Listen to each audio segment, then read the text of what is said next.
Fala pessoal, bem-vindo a essa nossa aula 5 da disciplina de desenho aplicado à engenharia. Agora a gente vai ver um pouco mais de geometria descritiva, particularmente o assunto de estudo do ponto.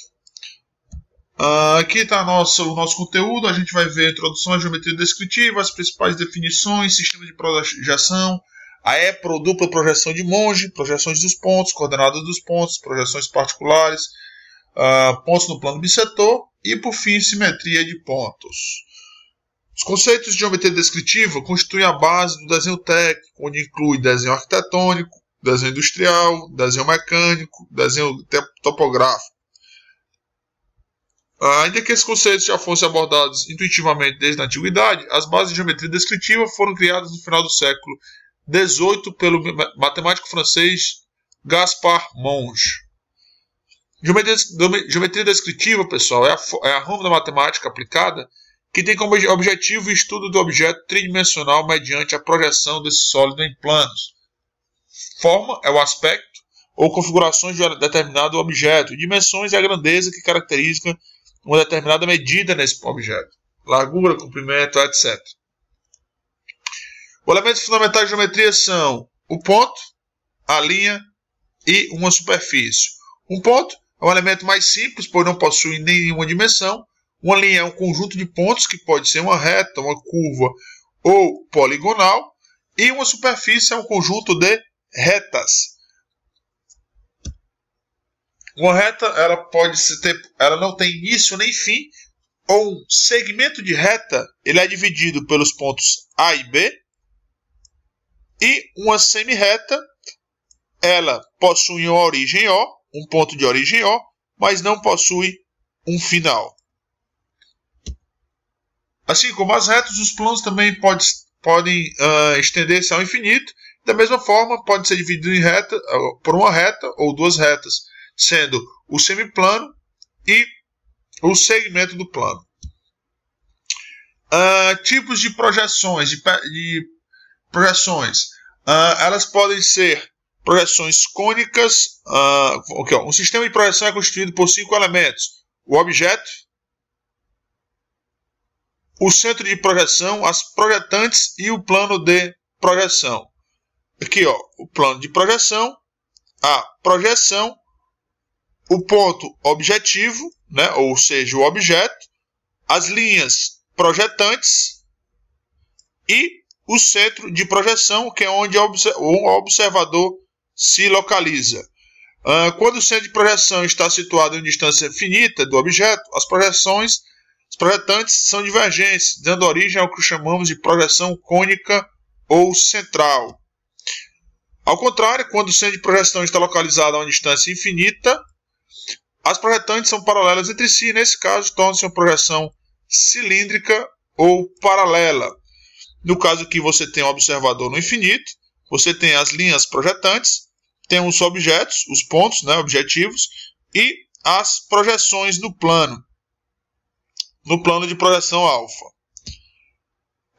Você tem a projeção cilíndrica ortogonal, que é a projeção que a gente utilizou efetivamente na aula passada, né, para fazer as projeções do primeiro e terceiro diedro, onde eu tenho o observador no infinito, as linhas projetantes perpendiculares ao meu plano de projeção e o meu ponto objeto entre o observador e o plano de projeção. O sistema de projeção cônica, as dimensões das projeções não correspondem às dimensões reais do objeto, ou seja, os objetos não estão em VG. A cônica, a projeção não está em verdadeira grandeza, ou seja, ela é maior do que efetivamente está sendo desenhado. As cilíndricas oblíquas, ela é em verdadeira grandeza, porém o posicionamento dela no plano não corresponde ao posicionamento do objeto. E a cilíndrica ortogonal, que é utilizada para fazer as projeções no primeiro e no terceiro diedro do desenho mecânico, elas estão posicionadas da forma correta, apresenta a posição do objeto, e estão em VG, estão em verdadeira grandeza. Aqui eu explico um pouco mais de cada uma delas. E A geometria descritiva clássica são utilizados dois planos de projeção para se representar um objeto, sendo que o sistema de projeção adotado é o sistema de projeção cilíndrica ortogonal, ou seja, todas as projeções são de verdadeira grandeza e a posição do objeto está fidedigna ao desenho. Você tem o plano vertical π e o plano horizontal π. Perdão, o plano vertical π' e o plano horizontal π. Você tem o primeiro diedro, o terceiro diedro, o segundo diedro, o terceiro diedro e o quarto diedro. Você tem a linha de terra, que divide esses dois planos. Vai ser muito utilizada na épura. Certo? Aqui no próximo slide, ele fala do método de dupla projeção de Monge. O que é que constitui o método de dupla projeção de Monge? Você tem um ponto, por exemplo, no primeiro diedro, e você tem esse ponto projetado no plano vertical, π', e o ponto projetado no plano horizontal, π. Quando você rotaciona esse plano nesse sentido, você vai ter aqui a sua cota, aqui o seu afastamento. Esses dois planos dividem o espaço em 4 regiões, denominadas de diedros, que a gente já viu. Os dois planos de projeção definem ainda 4 semiplanos, certo? O horizontal anterior, que é o πA, o horizontal posterior, que é o πP, o π'S, que é o vertical superior, e o π'I, que é o vertical inferior. Aqui, ó, representando o que eu havia falado, você tem um sólido, né? Você projeta esse sólido no plano vertical, projeta esse sólido no plano horizontal, rotaciona o plano horizontal nesse sentido, ó, nesse sentido, e você tem o que a gente chama de épura do objeto. Se você rotacionar o plano π nesse sentido, você vai encontrar essa imagem, ou seja, essa é a épura do objeto, onde da linha de terra para cima é a cota positiva e da linha de terra para baixo o afastamento é positivo. Aí ele fala, rebatendo-se o plano horizontal π sobre o plano vertical π', ou vice-versa, é possível representar uma figura do espaço tridimensional em um único plano. Assim, pode-se rebater o plano π sobre o plano π', girando de 90 graus o plano π em torno da linha de terra, no sentido horário, fazendo com que os dois planos de projeção fiquem em coincidência, obtendo-se o que se chama de épura. Aí ele fala, o sistema mongiano, um ponto possui sempre duas projeções, a vertical e a horizontal. Aí aqui, ó, ele define o que? O afastamento,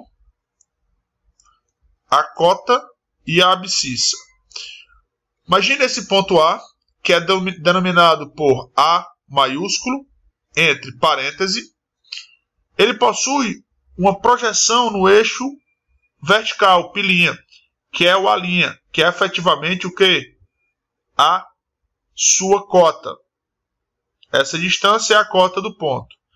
E possui uma projeção no eixo horizontal, o eixo π, que é o A maiúsculo, que é responsável pelo A maiúsculo, que é o afastamento. Ou seja, eu tenho a minha origem, que é a minha abscissa, a distância da origem até a representação é a abscissa, a distância da linha de terra até o A', a projeção vertical, é a cota, a distância da linha de terra até o A é o meu afastamento. Lembrando que a cota é positiva para cima e negativa para baixo. O afastamento é ao contrário, negativo para cima, negativo para baixo, para cima, perdão, e positivo para baixo. Aqui fala, as três coordenadas escritas constituem o que chamamos de coordenada descritiva do ponto e são representadas sempre em ordem alfabética. Abscissa x, afastamento y e cota z. Assim, para um determinado ponto P, a indicação das coordenadas é feita da seguinte maneira. O ponto P, eu tenho a minha abscissa y, x, tenho o meu afastamento y e tenho a minha cota z. Aqui um exemplo, ó, eu tenho ponto A. Qual é a minha abscissa? 0, meu afastamento 20 e a minha cota 20. Ponto B, menos 10 de abscissa, 10 de afastamento e menos 20 de cota. E assim por diante. Aí você vai ter que localizar esse ponto no espaço e desenhar a época de cada um desses pontos. O exercício 2 da mesma forma. Aí, pessoal, algumas projeções particulares do ponto. As projeções assumidas pelo ponto, né, em função das suas coordenadas, elas podem ser primeiro, segundo ou terceiro diedro, podem ser no plano coincidente ao plano anterior, coincidente ao plano posterior, coincidente ao plano superior e coincidente ao plano inferior, certo? E pode também estar na linha de terra, que é denominado aí de LT. Para essas projeções no primeiro diedro, o afastamento é positivo e a cota é positiva. Afastamento positivo e a cota positiva. Segundo diedro, afastamento negativo, cota positiva. Terceiro diedro, afastamento negativo, cota negativa. Quarto diedro, afastamento positivo, cota negativa. Pontos no plano PA, afastamento positivo, cota 0. PP, afastamento negativo, cota igual a 0. Pilinha S, superior, cota, afastamento igual a 0 e cota positiva. Inferior, 0 e cota negativa. E linha de terra, 0, 0. Aí agora, ó, eu vou passando cada uma das projeções. Ó. Terceiro diedro com afastamento e cota negativa. Quarto diedro, afastamento positivo e cota negativa. Olha a representação. Ponto no semiplano horizontal anterior. Olha a representação de similaridade, de igualdade, perdão, de similaridade, de simetria, perdão. Ou seja, o ponto A é simétrico o afastamento é. Estão na mesma posição. Semiplano. Semiplano vertical inferior, afastamento nulo e cota negativa. Ponto na linha de terra, a última representação. Ou seja, você tem um ponto, está simétrico, está na mesma posição do meu afastamento, que está na mesma posição da minha cota. Plano bissetor, pessoal. O plano bissetor é o plano que divide os dois planos, vertical e horizontal, em ângulos iguais. Ou seja, você tem um bissetor ímpar, que ele divide o primeiro e terceiro diedro, ou seja, primeiro e terceiro diedro. E você tem o segundo bissetor, o plano bissetor par, que divide o segundo e o quarto diedro. Esses ângulos, ó, entre os dois planos são de 45 graus, ou seja, as cotas e os afastamentos possuem a mesma medida para pontos projetados no plano bissetor. Ou seja, eu tenho esse ponto A projetado no plano bissetor, a sua cota possui a mesma dimensão do seu afastamento. Aí aqui ele coloca, ó, para o plano bissetor ímpar, ou seja, primeiro e terceiro diedro, você tem primeiro diedro, afastamento positivo e cota positiva, terceiro diedro, afastamento negativo, cota negativa, sempre com a mesma dimensão. E para o bissetor par, você tem afastamento positivo e cota negativa para o segundo diedro, para o quarto diedro, e você tem afastamento negativo e cota positiva para o segundo diedro. Simetria de pontos. O que é a simetria de pontos? É quando eu tenho um plano que divide dois pontos onde a cota ou afastamento tem a mesma dimensão. Então ele fala, para que dois pontos sejam simétricos em relação a um plano, este deve ser o mediador do segmento de reta formado pelos dois pontos. Em outras palavras, dois pontos são simétricos em relação ao plano quando o plano é perpendicular ao segmento formado por esses dois pontos e contém o seu ponto médio. Aí ele fala aqui, ponto simétrico em relação ao plano de projeção, né? Você tem o ponto A simétrico ao ponto B, ou seja, nesse caso os afastamentos são iguais e as cotas possuem a mesma medida. Vem falando de mais alguns tipos de projeção e de simetria. Pessoal, não se esqueçam de ver a segunda parte dessa aula, que a gente vai falar um pouco mais de simetria. Valeu, pessoal!